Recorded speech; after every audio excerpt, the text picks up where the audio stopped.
So today we are gonna take a look at one of the most fun to play with and actually pretty good grenades, the Seeker, coming from Servants of Freedom Warband. The G15 Seeker, even though it's labeled as the medium pen throwable, it actually deals with heavy armor. Except for that, it deals 500 damage after recent buff, and you can carry 4 of them on basic. It isn't a normal grenade. It in fact is a little drone that you throw and it will seek out enemies in range about of 50 meters.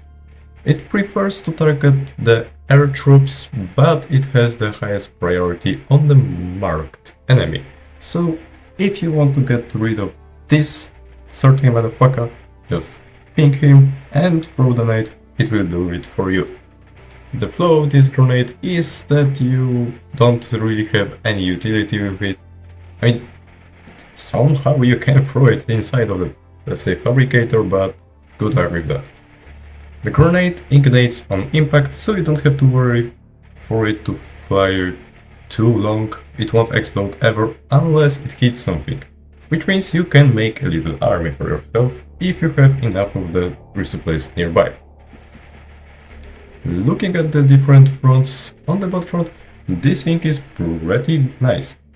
You can wipe out a whole patrol using only 2 of them, as it needs 2 of the grenades to kill one devastator, but since it's a patrol and it has pretty nice radius, you will get rid of the whole patrol, well, with some exceptions like 2 on 1 devastator or berserker, something like that.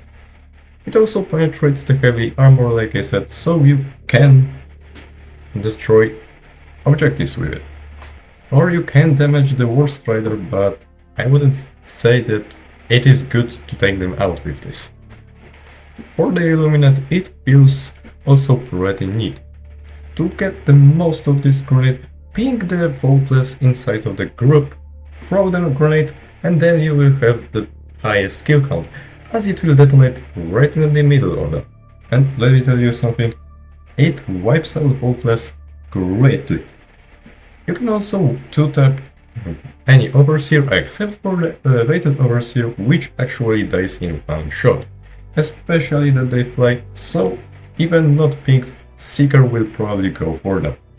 There are also the Watchers, which it can almost destroy in one grenade, but it will need some help, like 1 shot from the bird, let's say. It also can kill the Harvester, and it's not too bad at this.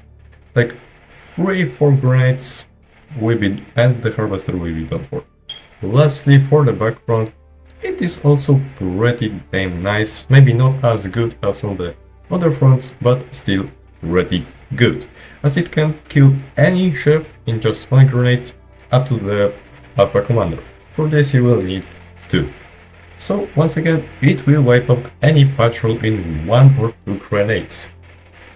Probably more like 1, since Alpha Commanders will also be really weak after the explosion, so you can finish them off by yourself.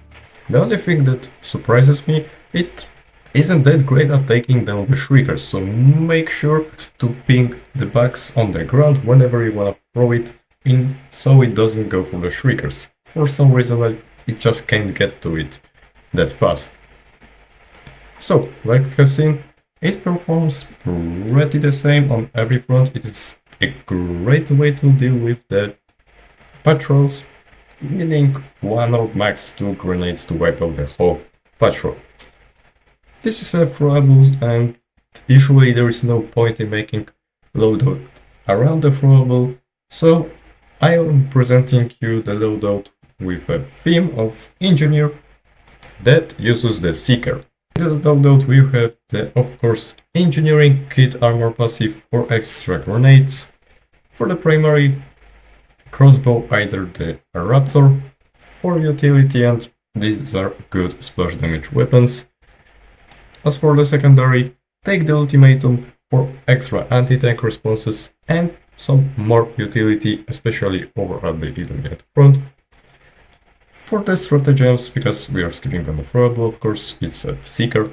For the stratagems, take the base Guard Dog backpack and 2 sentries, depending on the front. For automatons, take Rebecca and Autocannon Sentry. For Illuminate, Gary and Flamethrower Sentry. And over at the back front, take both Rebecca and Gary.